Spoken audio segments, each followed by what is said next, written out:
நீங்காதொருவனை வாழ்க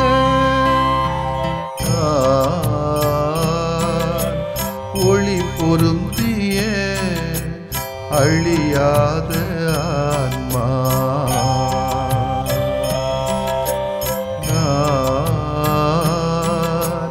ஒளி பொருந்திய அழியாத ஆன்மா நீ என்னில் நான் உன்னில் ஈஸ்வரா நீ என்னில் நான் உன்னில் ஈஸ்வரா ஒளி பொருந்திய அழியாத ஆன்மா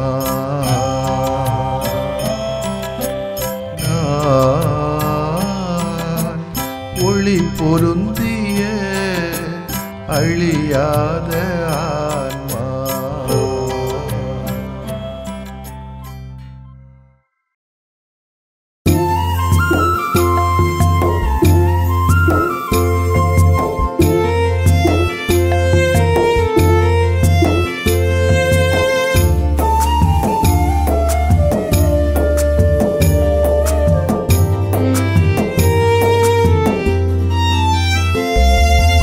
ஆண்டவரை எனது உள்ளம் போற்றி பெருமையடையுதே ஆண்டவரை எனது உள்ளம் போற்றி பெருமையடையுதே என் உள்ளம் ஆண்டவரை போற்றி பாடுகின்றது என் மீட்பராம் கடவுளை நினைத்து எனது மனம் களி கூர்கின்றது ஏனெனில் தாழ்நிலையில் நின்ற அடிமை என்னை கண்ணோக்கினார்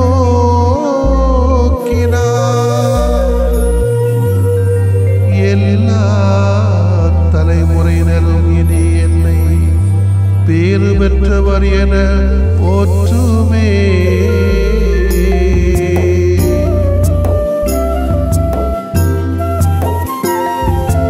ஆண்டவரை எனது உள்ளம் போற்றி பெருமையடையுதே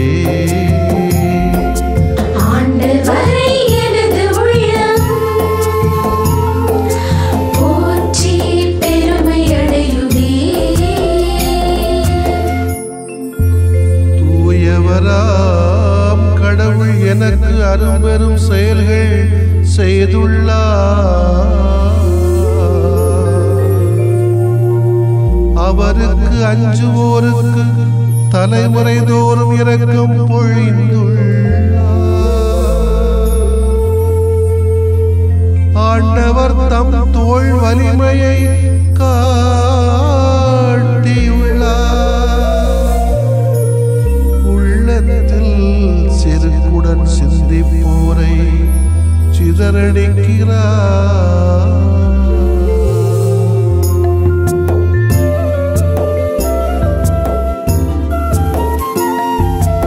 ஆண்டவரை எனது உள்ளம் போற்றி பெருமையடையுதே ஆண்டவரை எனது உள்ளம் போற்றி பெருமையடையுதே வலியோரை அரியணை நின்று தூக்கி எறிந்துள்ளார் தாழ்நிலையில் இருப்போரை உயர்த்தி மகிழ்கின்றார் பசித்தோரை நலன்களால் நிரப்பி வலிமைப்படுத்துகின்றார் செல்வரை வெறும் பெயராய் அனுப்பிவிடுகின்றார்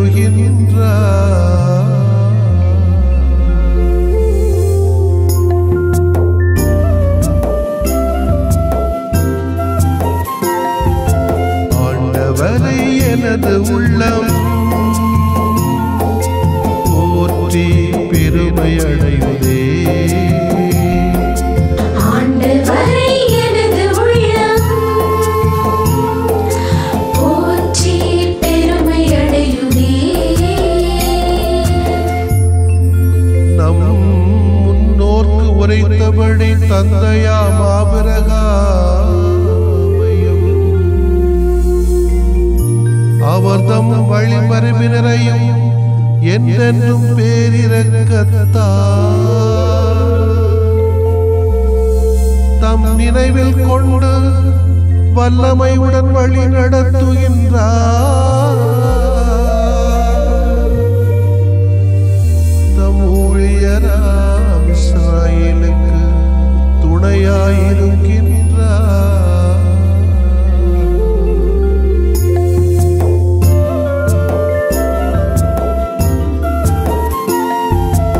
ஆண்டவரை எனது உள்ளம் போற்றி பெருமை அடையுதே. ஆண்டவரை எனது உள்ளம் போற்றி பெருமை அடையுதே.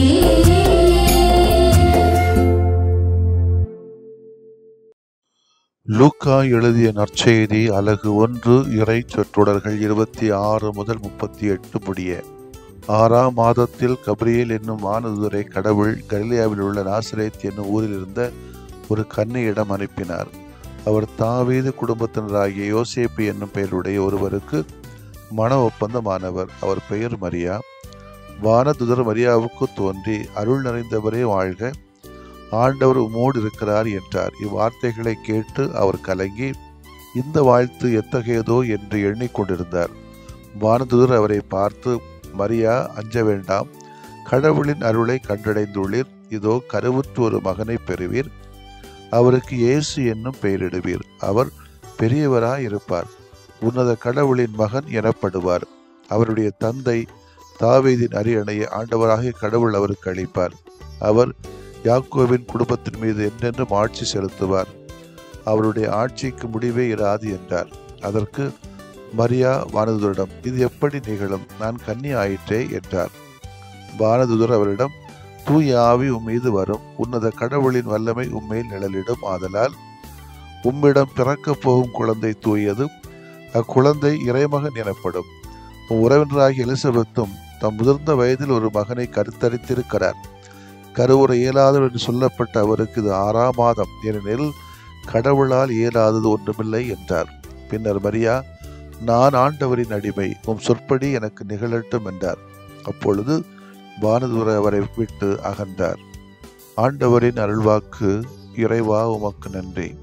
கிறிஸ்து இயேசுவிலே பிரியமுள்ள சகோதர சகோதரிகளே, இந்த தவக்காலத்தின் இடையிலே கிறிஸ்து பிறப்பின் அறிவிப்பு பெருவிழா ஒன்று நமக்கு மகிழ்ச்சியையும் நம்பிக்கையை வலுப்படுத்துகின்ற நிகழ்ச்சியாகவும் நான் பார்க்கிறேன். எனக்கெல்லாம் ஒரு கேள்வி உண்டு. யாருக்காவது இந்த உலகத்துல பிறப்பின் முன்னாலேயே இந்த அறிவிப்பு வந்தது உண்டா அப்படின்னா சொல்லுங்க. எனக்கு தெரிஞ்ச வரைக்கும் இதுவரையிலும் இந்த உலகத்துல ஒரு பிறப்பின் முன்பு ஒரு பிறக்க போகிறார் என்ற அறிவிப்பு வந்ததே இல்லை என்று நினைக்கிறேன், இயேசுவை தவிர. பிரபல ஆங்கில எழுத்தாளரான ஜே மௌரூஸ் ஒரு கதையை சொல்லுவார்.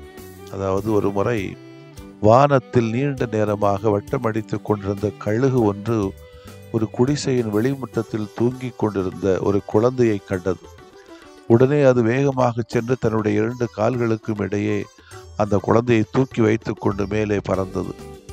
இதை பார்த்த அக்கம் பக்கத்தில் இருந்தவர்கள் எல்லாம் அந்த குழந்தையை கழுகிடமிருந்து காப்பாற்றுவதற்கு எவ்வளவோ முயற்சித்தார்கள். ஆனால் அந்த கழுகு குழந்தையை தூக்கி கொண்டு ஊருக்கு வெளியே இருந்த மலையில் உள்ள தன்னுடைய கூட்டினில் போய் வைத்து கொண்டது. ஒருவேளை இந்த கதையை கேட்டிருக்கலாம் பல தடவை எங்கேயாவது. குழந்தை மீட்பதற்காக அந்த ஊரிலே இருந்த நாட்டாமை மலையேற முயற்சி செய்தார். ஆனால் சிறு தூரத்திலேயே அவர் கால்கள் வலுக்கிறது என்று சொல்லிக்கொண்டு கீழே போய்விட்டார். அவருக்கு பின் அந்த ஊரில் இருந்த ஒரு மாடு மேய்க்கிற இளைஞன் தான் மலையேறுவதிலே கெட்டிக்காரன் என்று சொல்லிவிட்டு மலையேறினான். மலையில் பாதி தூரம் ஏறியது. அந்த மாடு மேய்க்கும் இளைஞன் இனிமேலும் தன்னால் மலையேற முடியாது என்று சொல்லிவிட்டு கீழே இறங்கிவிட்டான். இறுதியாக ஒரு சாதாரண பெண்மணி, ஏழ்மையான சூழலில் பிறந்தவள், மலை மீது ஏறத் தொடங்கினாள். செங்குத்தாக உயர்ந்து நின்ற அந்த மலையிலே மிகவும் கஷ்டப்பட்டு வேதனைப்பட்டு மலையில் மேலே இருந்த கழுகின் கூட்டினை அடைந்தார். அங்கே இருந்த கழுகை ஒரு கம்பால் அடித்து விரட்டிவிட்டு குழந்தையை கையோடு தூக்கி கொண்டு கீழே வந்தார். அங்கே கூடியிருந்த மக்களுக்கு எல்லாம் ஆச்சரியம். எப்படி உன்னால் மட்டும் முடிந்தது என்று எல்லாரும் அவளை கேட்டார்கள். அதற்கு அந்த பெண்மணி, அது என்னுடைய குழந்தை என்று ஒரே வார்த்தையில் பதில் சொல்லிவிட்டு அங்கிருந்து நகர்ந்தாள். தாயானவள் தன்னுடைய பிள்ளைக்காக எதையும் செய்வாள், ஏன் தன்னுடைய உயிரையும் தருவாள். அதைத்தான் இந்த நிகழ்வு நமக்கு சொல்லுவதாக தெரிகிறது. இன்று நாம் வானதூதர் கபிரியேல் மரியாளுக்கு மங்கள வார்த்தை சொன்னதை நினைவு கூர்ந்து கொண்டாடுகிறோம். தொடக்கத்தில் இந்த விழா இயேசுவின் மனித அவதார பெருவிழா என்று கொண்டாடப்பட்டு வந்தது. பின்னர் தான் நாம் வழங்கும் இந்த பெயரால் அழைக்கப்படுகிறது. வானதூதர் கபிரியேல் மரியாளுக்கு மங்கள வார்த்தை சொன்ன இந்த நிகழ்வு ஒரு சாதாரண நிகழ்வு கிடையாது. அது மனித வரலாற்றையே மாற்றி போட்ட, புரட்டி போட்ட நிகழ்வு என்று கூட சொல்லலாம். ஏனென்றால் மரியாள் சொன்ன ஆம் என்ற ஒற்றை சொல்லால் தான் வார்த்தை வடிவான கடவுளால் நம்முடைய குடிகொள்ள முடிந்தது. ஒருவேளை இந்த மரியாள் ஆம் இல்லை என்று சொல்லாமல் இருந்திருந்தால் என்னவாக இந்த வரலாறு இருந்திருக்கும்? மீட்பின் வரலாறு கற்பனை கெட்ட மாட்டேங்குது. மீட்பு இந்த உலகிற்கு வந்தது. ஆகையால் இந்த நிகழ்வின் முக்கியத்துவத்தை நாம் உணர்ந்து கொள்ள வேண்டும். இந்த நிகழ்வு கற்றுத்தருகிற பாடம் என்ன? ஒன்று, உலகத்திலே பிறந்த அனைவருக்குமே கடவுள் ஒரு திட்டம் வச்சிருப்பான். திட்டம் இல்லாமல் எந்த குழந்தையும் இந்த உலகத்திலே பிறப்பதில்லை. இந்த கடவுளுடைய திருவுளத்திற்கு தன்னை பணிந்து நடக்க வேண்டும் என்று சொன்னால் அதை முதலில் நாம் தெரிந்து கொள்ள வேண்டும். அதற்கு பல கேள்விகளை கேட்கலாம், மறு கேள்விகளை கேட்கலாம், உண்மையா பொய்யான்னு கேட்கலாம், கெட்டதா நல்லதான்னு கேட்கலாம், நடக்குமா நடக்காதான்னு கேட்கலாம், அவநம்பிக்கையோடு இருக்கலாம், நம்பிக்கையோடு இருக்கலாம். என்ன இருந்தாலும் சரி, கடவுளுடைய ஆசை, விருப்பம், திருவுளம் இது என்று சொன்னால் அதை ஏற்றுக்கொள்கின்ற சூழலிலே பணிந்து நடத்தல் வேண்டும். இறை திருவுளத்திற்கு பணிந்து நடக்கின்றவன் தான் உண்மையான படைப்பாளி அல்லது உழைப்பாளி அல்லது மீட்பின் கருவி என்று சொல்ல முடியும். இரண்டாவது, இந்த பணிந்து நடத்தலிலே ஒரு வகையான தாழ்ச்சி வேணும். நான் தான் ஆமன்னு சொல்லியாச்சுலா, நான் சொல்வதெல்லாம் சரி, நான் செய்ததெல்லாம் சரி என்ற கூட இந்த ஆணவத்தனம் இருக்கக்கூடாது. அன்னை மரியாள் தாழ்ச்சியோடு, மிகவும் தாழ்ச்சியோடு வாழ்ந்து கொண்டாள். தாழ்நிலையில் இருப்போரை ஆண்டவர் உயர்த்துகிறார் என்று மரியாள் இறைவனை நோக்கி பாடல் பாடுவார். இந்த பாடல் யாருக்கு பொருந்துகிறதோ இல்லையோ மரியாவுக்கு நன்றாகவே பொருந்துகிறது. மரியாள் தாழ்ச்சியோடு வாழ்ந்தார். அதனால்தான் ஆண்டவர் அவரை தேடி வந்தார். மரியாள் ஆண்டவர் இயேசுவை பெற்றெடுத்த பின்னும் அவர் தாழ்ச்சியோடு தான் வாழ்ந்தார். அதனால்தான் அவர் எங்கோ இருந்த எலிசபெத்தை தேடி சென்று உதவுகிறார். மூன்றாவது, மிக முக்கியமானது, அரசு ரீதியாக வருகின்ற அறிவிப்புகள் பல நேரங்களிலே நம்மால் ஏற்றுக்கொள்ளப்பட முடியவில்லை. காரணம், ஏகாதிபத்திய அறிவிப்பாக இருக்கிறது. ஆனால் மத அடிப்படையாக வருகின்ற அறிவிப்புகள் ஏற்றுக்கொள்ளப்படுகிறது. காரணம், நாம் நம்முடைய வாழ்க்கையை நெறிப்படுத்த ஏதாவது ஒரு மதத்தினை சார்ந்திருக்கிறோம். எனவே அத்தகைய நெறிப்படுத்தலில் தீங்கு இருக்காது, ஓர் சார்பு தன்மை இருக்காது என்று நான் நம்புகிறோம். எனவேதான் மத ரீதியாக வருகின்ற அறிவிப்பினை அனைவருமே ஒரு அளவேனும் ஏற்றுக்கொள்கிறோம். அதுபோலத்தான் இன்றைய நாளிலே ஒரு அறிவிப்பு வந்திருக்கிறது. இது நேரடியாக கடவுளிடமிருந்து வருகிறது. பிறப்பின் அறிவிப்பு. வரலாற்றிலே எந்த ஒரு மனிதனும் முன்பு சொன்னது போல பிறப்பதற்கு முன்பே அறிவிக்கப்படவில்லை. ஆனால் இயேசுவின் பிறப்பு மட்டும் முன் அறிவிக்கப்பட்டது.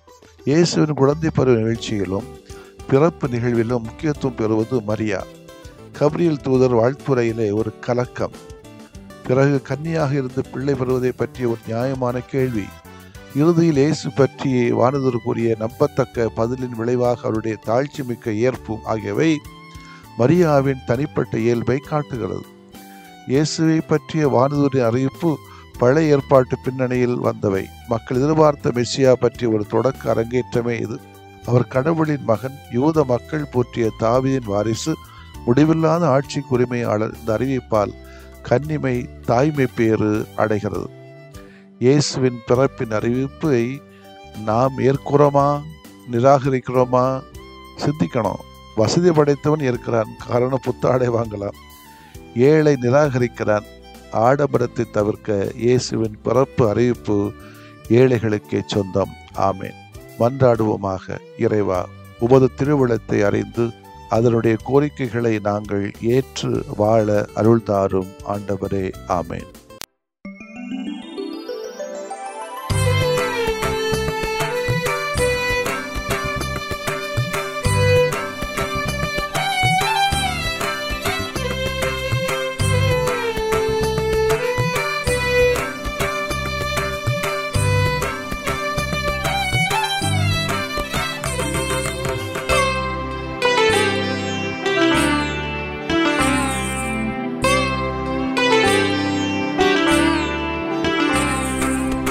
குணமாக்கும் என்னை குணமாக்குமே, குணமாக்கும் என்னை குணமாக்குமே.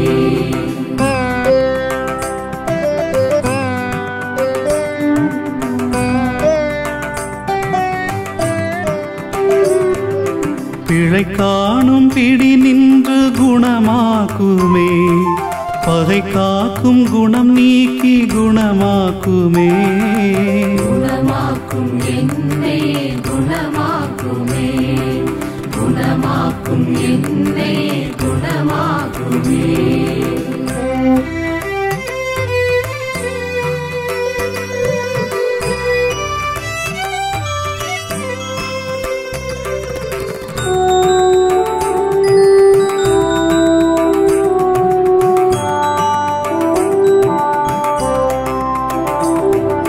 கடன் தொல்லை பிடி நின்று குணமாக்குமே, கடும் சொல்லின் குணம் நீக்கி குணமாக்குமே. குணமாக்கும் என்னை குணமாக்குமே, குணமாக்கும் என்னை குணமாக்குமே.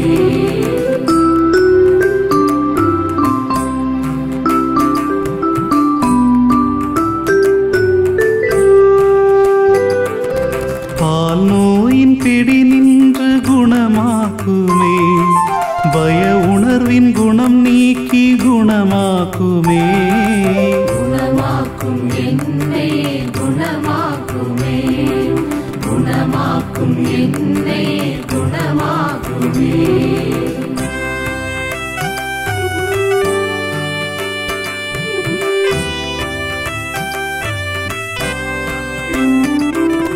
போதை பிடி நின்று குணமாக்குமே, பொய் கூறும் குணம் நீக்கி குணமாக்குமே. குணமாக்கும் என்னை குணமாக்குமே, குணமாக்கும் என்னை குணமாக்குமே.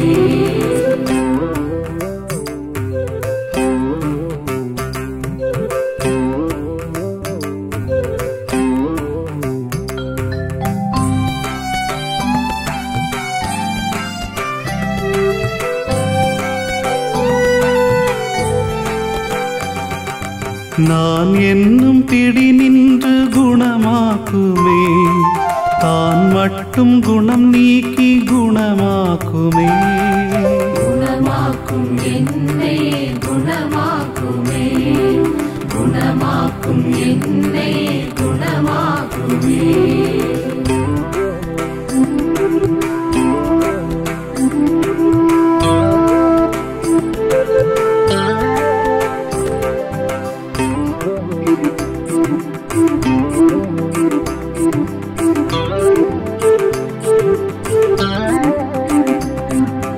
உடல் நோயின் பிடி நின்று குணமாக்குமே, உள நோயின் வலி நின்று குணமாக்குமே. குணமாக்கும் என்னை குணமாக்குமே, குணமாக்கும் என்னை குணமாக்குமே.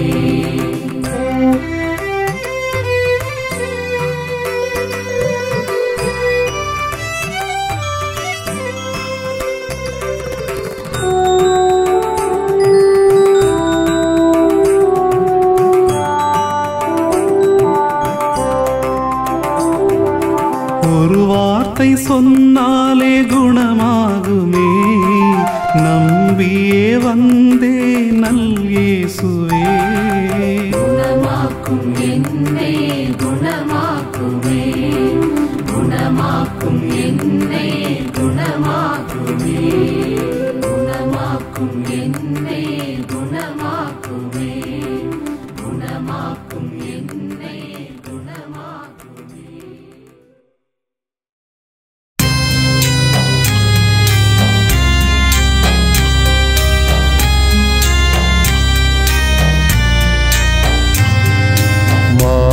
தூயறிவருள்ளடையாளத்தை தாழ்ந்து பணிந்து ஆராதிப்போம்.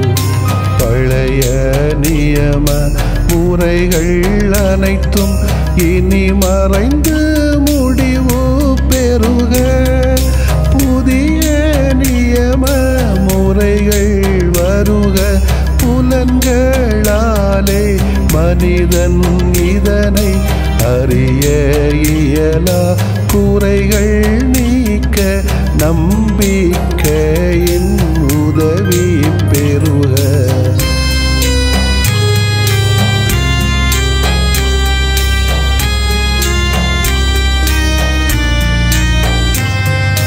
தந்தை அவர்க்கும் மகன் அவர்க்கும் புகழ்ச்சியோடு வெற்றியாக்கும்.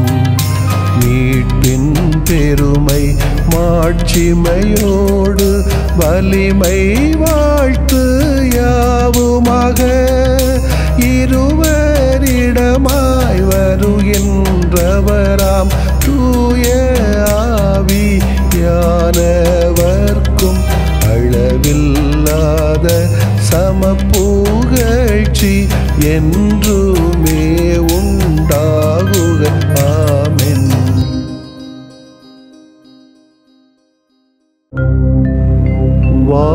வானின்று அவர்களுக்கு அப்பமளித்தீரே,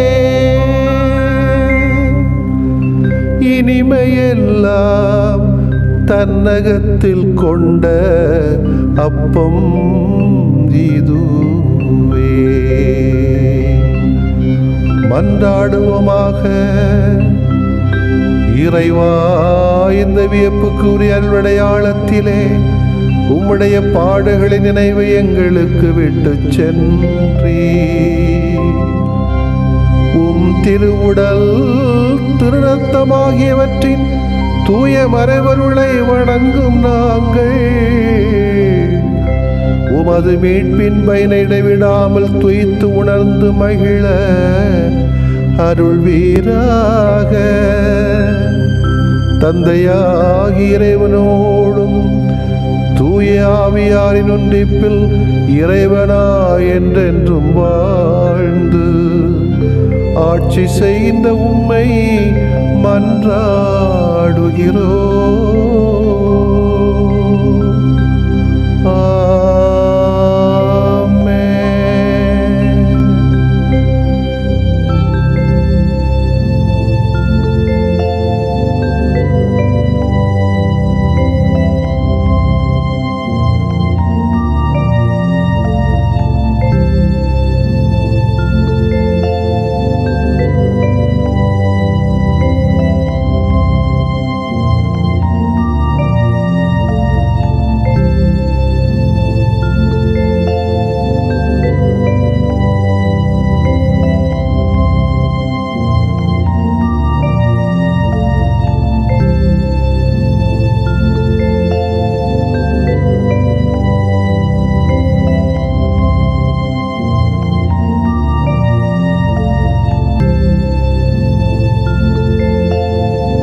அவரின் உறவு தெய்வமல்லவா, அன்பின் வடிவம் அன்னை அல்லவா, அவரின் உறவு தெய்வமல்லவா. இறையை சொன்னவள் அன்னை தானே, இதயத்தில் சுமப்பவரும் அன்னை தானே. இறையை சொன்னவள் அன்னை தானே, இதயத்தில் சுமப்பவரும் அன்னை தானே. அன்பின் வடிவம் அன்னை அல்லவா, அவரின் உறவு தெய்வமல்லவா.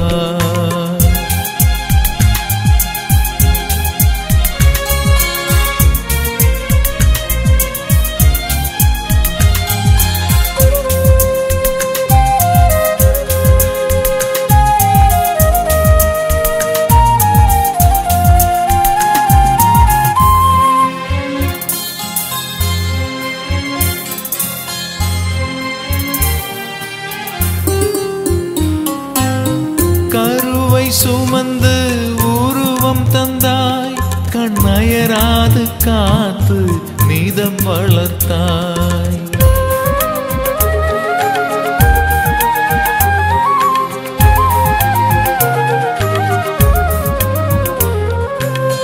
கருவை சுமந்து உருவம் தந்தாய், கண்ணயராது காத்து நீதம் வளர்த்தாய். காலமெல்லாம் உன் அன்பை பாடுவே, காலடி அமர்ந்து உன் புகழ் பாடுவே. காலமெல்லாம் உன் அன்பை பாடுவே, காலடி அமர்ந்து உன் புகழ் பாடுவே.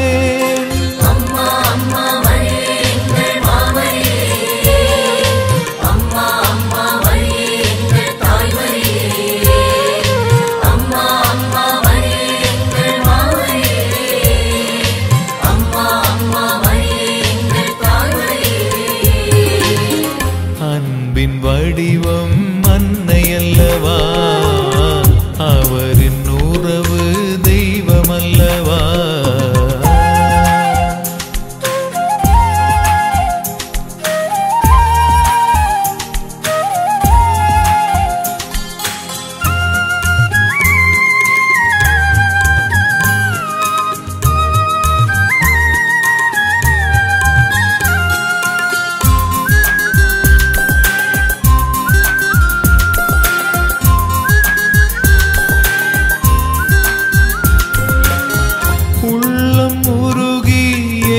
சுமந்தாய், உடன் வழி நடந்து என்னை காத்தாய்.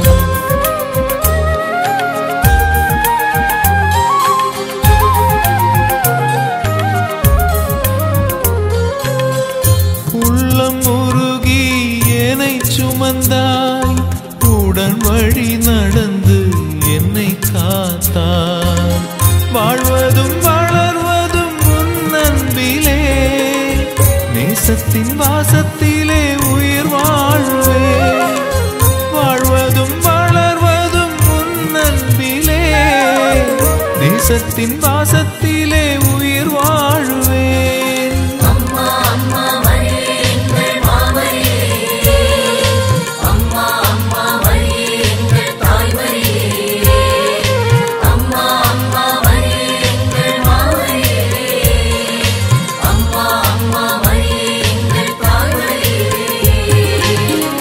அன்பின் வடிவம் அன்னை அல்லவா, அவரின் உறவு தெய்வமல்லவா. அன்பின் வடிவம் அன்னை அல்லவா, அவரின் உறவு தெய்வமல்லவா. இறையை சொன்னவள் அன்னை தானே, இதயத்தில் சுமப்பவரும் அன்னை தானே.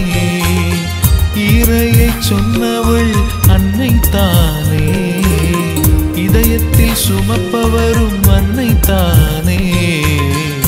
அன்பின் வடிவம் அன்னை அல்லவா, அவரின் உறவு தெய்வமல்லவா.